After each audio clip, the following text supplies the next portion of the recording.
Hello दोस्तों, मैं आपका गाइड आपका दोस्त अनुराग पांडे और आप देख रहे हैं हमारे यूट्यूब चैनल पॉलिटिकल साइंस चल रहा था। भारत का संविधान। भारत के संविधान में पिछले वीडियो में हमने संविधान संशोधन और संसदीय व्यवस्था के बारे में देखा था। संविधान संशोधन में हमने 3 प्रकार देखे, एक साधारण बहुमत, एक विशेष बहुमत और राज्यों की स्वीकृति। संसदीय व्यवस्था में हमने देखा था कि संसदीय व्यवस्था की विशेषता क्या है, उसके गुण क्या हैं, उसके कमियां क्या हैं। ठीक है, उम्मीद है कि आप लोग वीडियो को अच्छे से देख भी रहे हैं, क्योंकि आपको पता है कि वीडियो में कुछ बहुत ज़्यादा हमने नहीं दिया है। वीडियो में हमने उन्हीं चीज़ों को कवर करने की कोशिश की है कि जो आपके एग्ज़ाम में, वो चाहे पीसीएस का हो, मतलब स्टेट पीसीएस हो, चाहे यूपीएससी हो, आरओ या आरओ लोअर पीसीएस का हो, चाहे टीजीटी पीजीटी जैसे कोई पेपर हो, या ईपीएफओ के एग्ज़ाम में भी क्वेश्चंस आते हैं जीएस से। फिर चाहे यूपीपी का हो, चाहे यूपीएसआई का हो, किसी का भी एग्ज़ाम हो, इन सब एग्ज़ाम्स को ध्यान में रख के ही वीडियोस बनाए गए हैं। ठीक है, तो हम ज़्यादा समय ना गंवाते हुए अपने टॉपिक पर आते हैं। और प्री के लिहाज से वीडियोस हैं सारे के सारे। कहीं कहीं आपको कॉन्सेप्ट मिलेंगे जो आप उसको याद कर सकते हैं। ठीक है, तो वीडियो को अंत तक ज़रूर देखें। वीडियो को लाइक शेयर कमेंट करने, साथ में चैनल को सब्सक्राइब जरूर करें। प्रश्न पूछा जाए उसका जवाब जरूर दीजिए आप लोग। ठीक है, इससे आपका रिवीजन भी होगा और आपको लंबे समय तक याद रखना भी है, तो वो इससे आपका लंबे समय तक वो चीज़ याद भी रहेगी। वीडियो को अगर 1 से 2 बार आपने देखा है तो पक्का है कि पूरा का पूरा कॉन्सेप्ट, पूरी की पूरी एक-एक पॉइंट आप समझ जाएंगे। ठीक है, तो इसी के साथ आज की वीडियो की शुरुआत करते हैं, जो कि है संघीय व्यवस्था से। ज़्यादा कुछ ना समझाएंगे, बस संघीय व्यवस्था की शुरुआत करते हैं। और इसमें सबसे पहले देखेंगे संघीय और एकात्मक सरकार में अंतर क्या होता है। संघीय और एकात्मक सरकार में अंतर में जब देखते हैं तो इसमें हमें सबसे पहले पता चलता है कि संघीय सरकार जो होती है वो राष्ट्रीय और क्षेत्रीय स्तर की होती है, लेकिन एकात्मक सरकार में सिर्फ एकल सरकार होती है। ठीक है, दूसरा अंतर है कि यहाँ पे लिखित संविधान, संघीय व्यवस्था में लिखित संविधान होता है, लेकिन एकात्मक व्यवस्था में लिखित भी हो सकता है, फ्रांस की तरह लिखित भी हो सकता है, और ब्रिटेन की तरह अलिखित भी हो सकता है। फ्रांस की तरह लिखित और ब्रिटेन की तरह अलिखित संविधान हो सकता है एकात्मक व्यवस्था में। शक्तियों का विभाजन होता है संघीय व्यवस्था में, लेकिन एकात्मक व्यवस्था में विभाजन नहीं होता है, याद रखना। फिर संघ की संविधान की सर्वोच्चता होती है।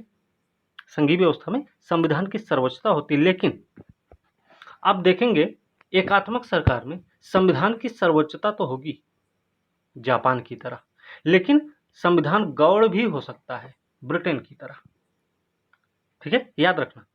दूसरा है कि संघीय व्यवस्था में कठोर संविधान होता है, लेकिन वहीं एकात्मक में देखेंगे तो वहां पे फ्रांस की तरह कठोर संविधान होगा और ब्रिटेन की तरह लचीला होगा।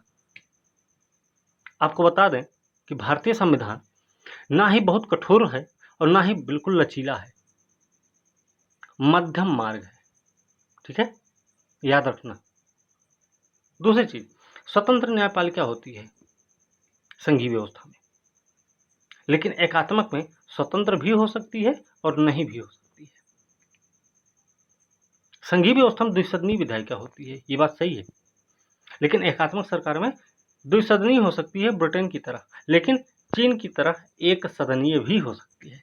मतलब एकात्मक में कुछ भी हो सकता है, द्विसदनीय हो या एक सदनीय हो, लिखित अलिखित भी हो सकता है, कठोर लचीला भी हो सकता है। विभाजन नहीं होगा एकात्मक में, याद रखना है, शक्तियों का। ठीक है, अब हम देखेंगे संघ शासन 2 रूपों में निर्मित होता है। एक हो जाएगा एकीकरण और दूसरा है विभेदीकरण। याद रखना, एकीकरण का मतलब होता है कि सैनिक कमजोरी वाले, आर्थिक रूप से कमजोर या पिछड़े राज्य मिलकर बड़ा और मजबूत संघ का निर्माण करते हैं। सैन्य कमजोरी वाले या आर्थिक रूप से पिछड़े राज्य मिलकर एक बड़ा और मजबूत संघ का निर्माण करते हैं। एग्जाम्पल में हम यूएसए को रख सकते हैं। लेकिन वहीं पर हम विभेदीकरण की बात जब करते हैं तो हमको क्या पता चलता है भाई कि विभेदीकरण में बड़ा एकीकृत राज्य भारत भी था। 555 रियासतें थी पूरे भारत में, जिसमें 552 रियासतें शामिल हो गई थी। 3 रियासतों को बाद में शामिल किया गया, हैदराबाद, जूनागढ़ और कश्मीर। आपको पता है हैदराबाद को शामिल किया गया कैसे? पोलो, ऑपरेशन पोलो के द्वारा ऑपरेशन पोलो चलाया गया था उसके लिए। ठीक है। जम्मू कश्मीर विलय पत्र पर हस्ताक्षर हुआ था। जूनागढ़ जूनागढ़ नहीं, गोवा। ठीक है, तो थोड़ा सा ये ध्यान रखना है। तो इसमें क्या होता है, बड़ा एकीकृत राज्य संघ में परिवर्तित हो जाता है। ये कनाडा का एग्जाम्पल दे सकते हैं इसमें। लेकिन याद रखना, इसमें राज्यों के लिए स्वायत्तता होती है विभेदीकरण वाले में। ठीक है, अब हम देखेंगे भारत में जो संघीय व्यवस्था अपनाई गई उसके कारण क्या रहे हैं। संघीय व्यवस्था भारत में अपनाई गई उसके 2 कारण रहे। एक तो कि भारत का बहुत बड़ा आकार था, दूसरा था यहां पर सामाजिक और सांस्कृतिक विविधता थी। सामाजिक और सांस्कृतिक विविधता थी, समझ गए? सामाजिक और सांस्कृतिक विविधता कैसी थी कि भाई यहां पर पहाड़ी क्षेत्र में भी रहने वाले, तटीय इलाके में भी रहने वाले लोग, कहीं कोई मरुस्थल क्षेत्र में रहने वाला व्यक्ति है तो कोई उपजाऊ क्षेत्र में भी, पठारी क्षेत्र में भी रहने वाला व्यक्ति।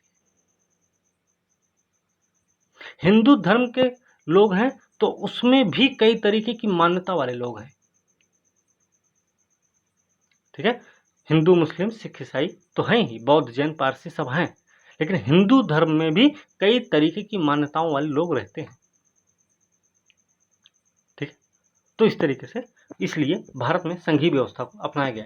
एक बात याद रखना कि भारतीय संविधान में संघ का प्रयोग नहीं हुआ है, लेकिन इसके स्थान पर अनुच्छेद 1 में यह कहा गया है कि भारत राज्यों का संघ है। भारत एक संघ है ऐसा नहीं बोला गया। फेडरेशन नहीं है, फेडरल सिस्टम नहीं है, यूनियन है। ठीक है, इस बात को हमें ध्यान में रखना है। अच्छा, भारतीय संघ के बारे में देख लेते हैं। भारतीय संघ, पहली चीज तो यह भारतीय संघ राज्यों के बीच सहमति का प्रतिफल नहीं है। भारतीय संघ राज्यों के बीच सहमति का प्रतिफल नहीं है। राज्यों को पृथक होने की स्वतंत्रता भी नहीं है। याद रखना, अविनाशी राज्यों का अविनाशी संघ है भारत।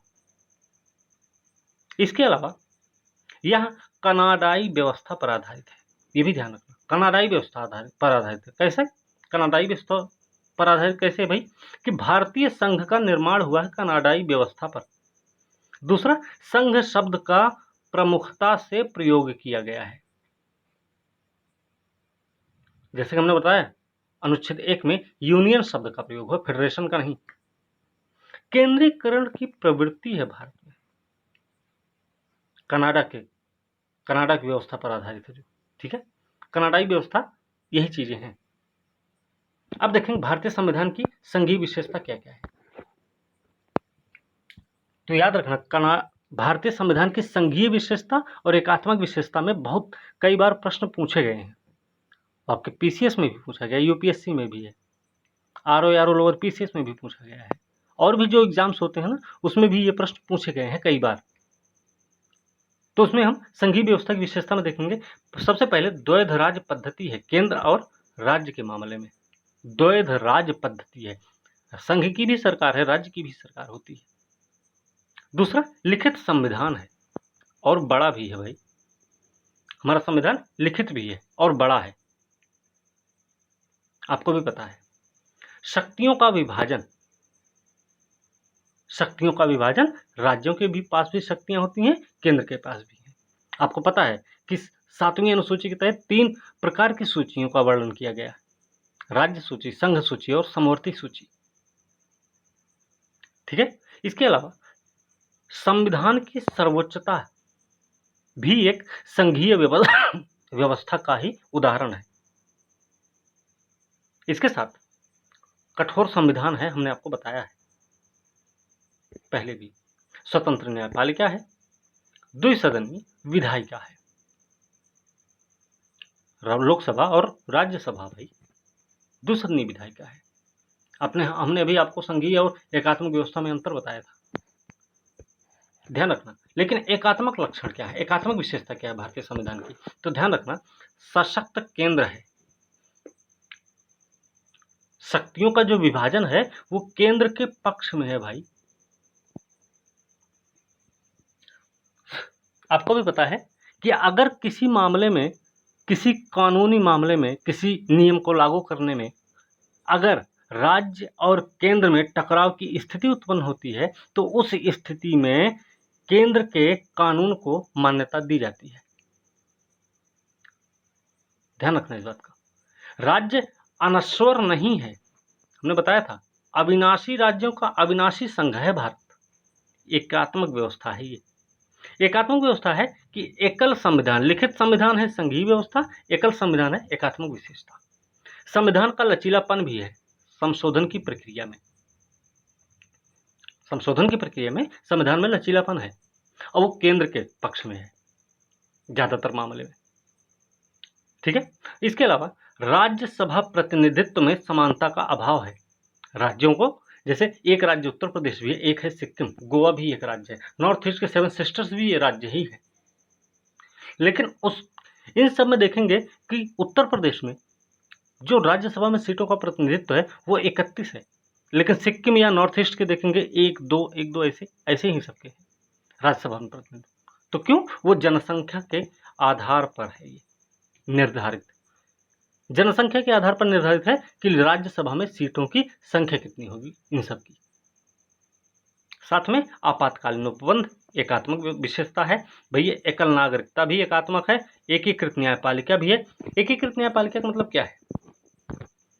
इस तरीके से अगर हम एक पिरामिड का आकार दे दें तो ये 3 खंड में हम बांट देंगे, ठीक है।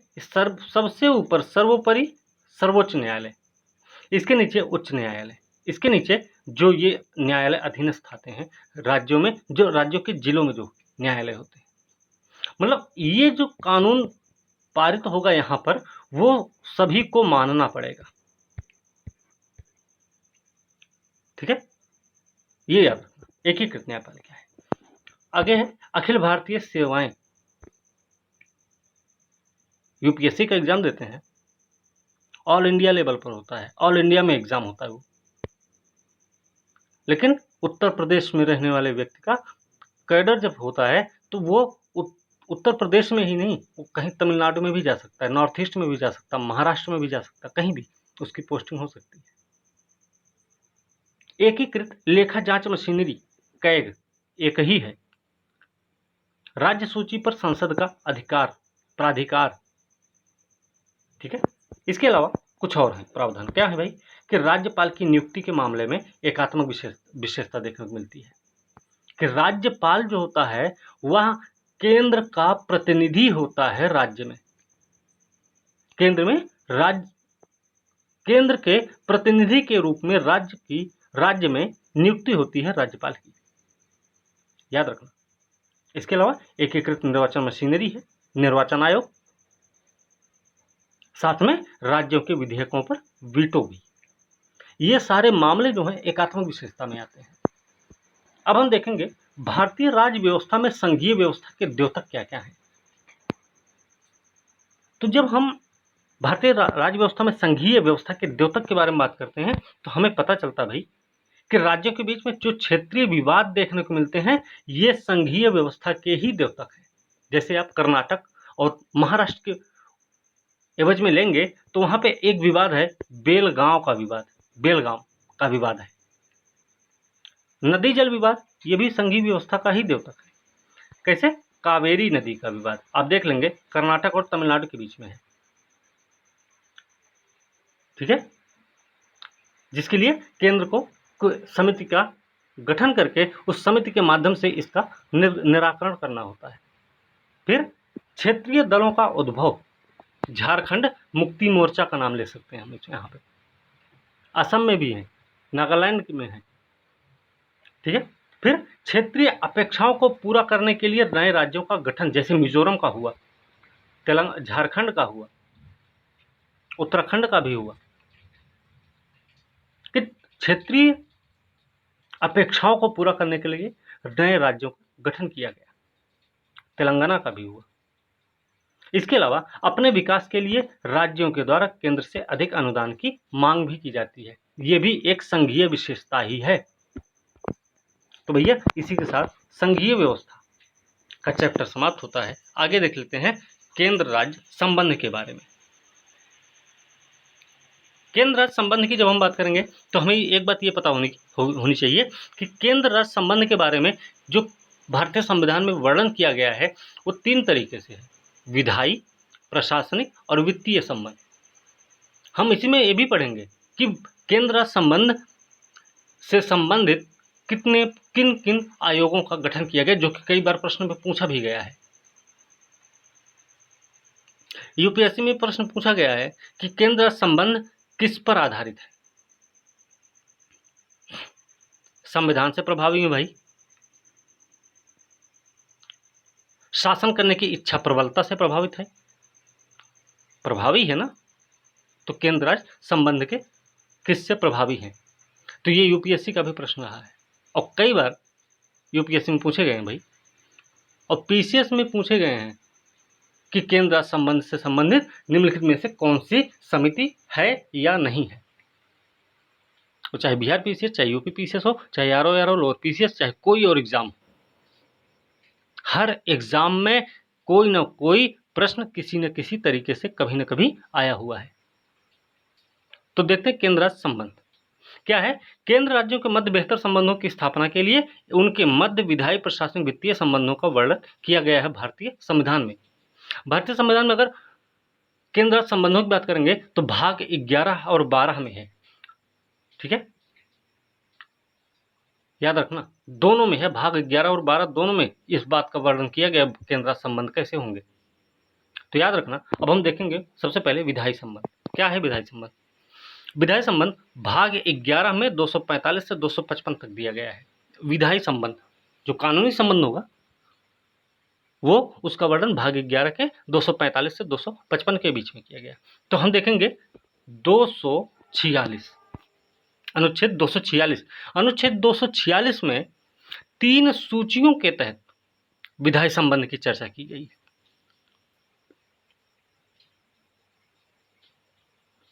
समझ रहे ना? 247 क्या है अनुच्छेद? अतिरिक्त न्यायालयों की स्थापना। अतिरिक्त न्यायालयों की स्थापना अनुच्छेद 247 में।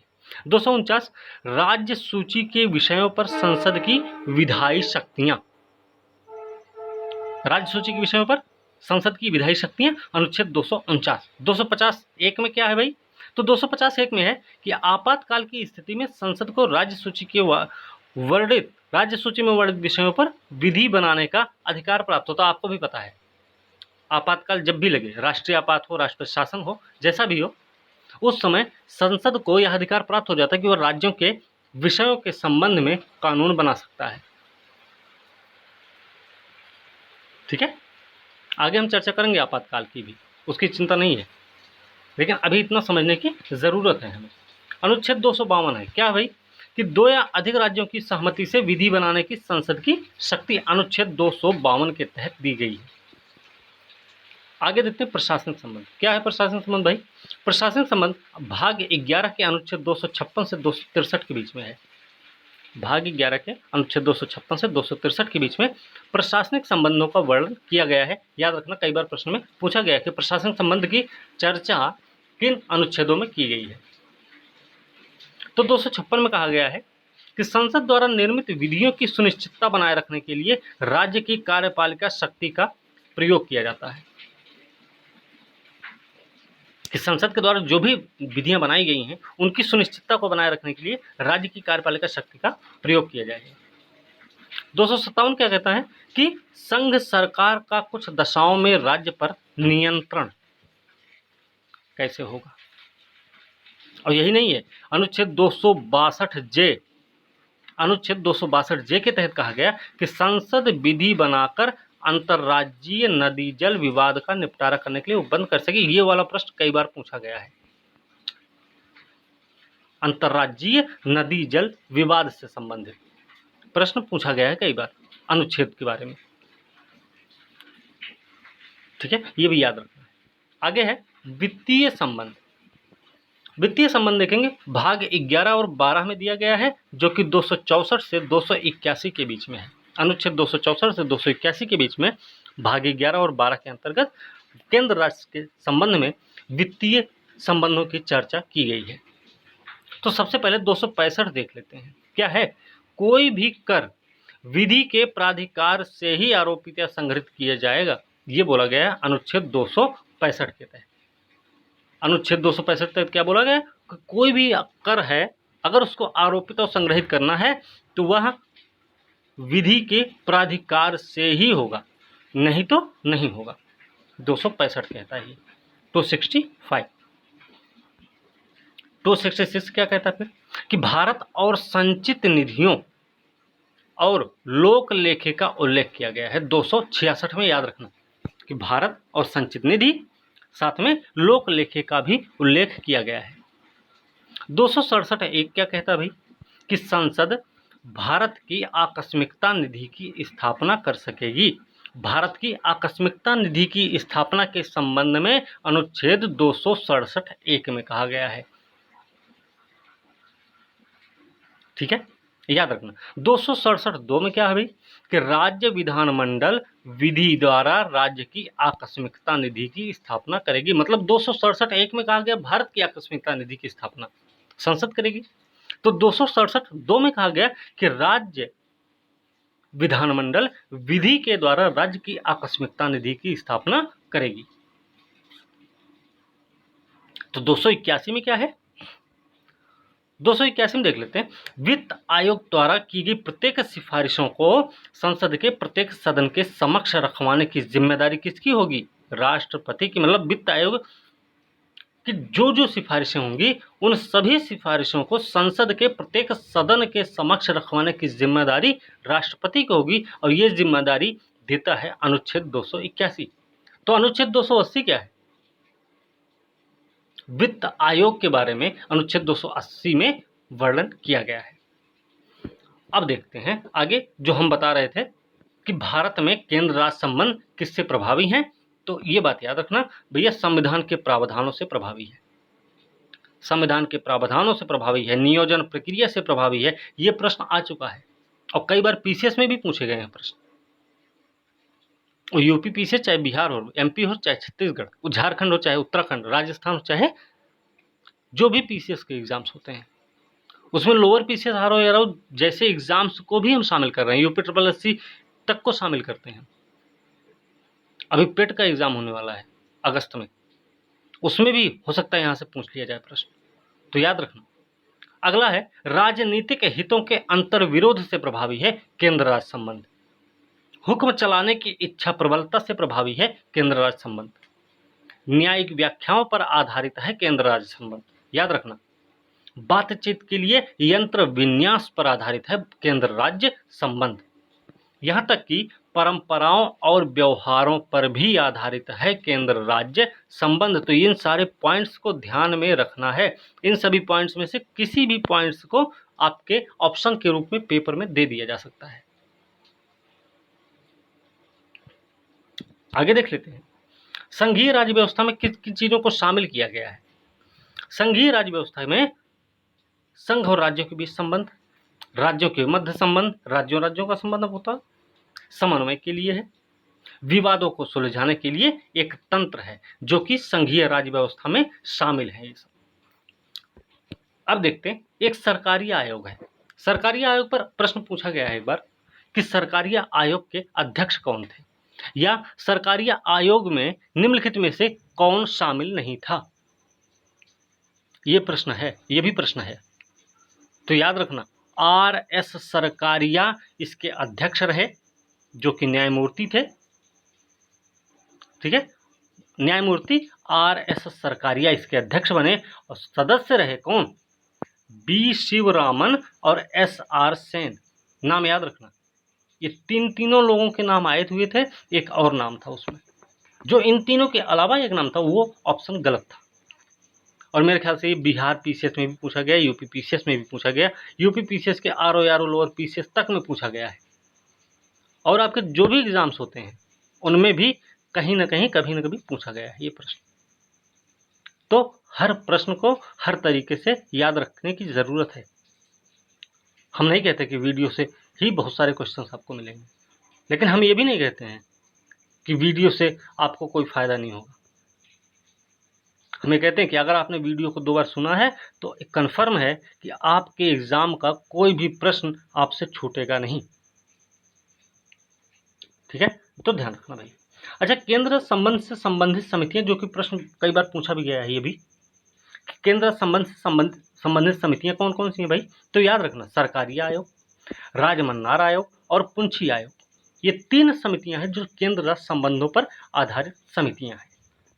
ठीक है, आगे देख लेते हैं थोड़ा सा कि राज्य सरकारों को कृषि आय कर भारत का संविधान समुद्देशित करता है कि राज्य सरकारें जो कृषि आय पर कर लगाती हैं वो काम संविधान उनको देता है, संविधान शक्ति देता है भाई, आप कर सकते हैं, कृषि पर कर लगा सकते हैं।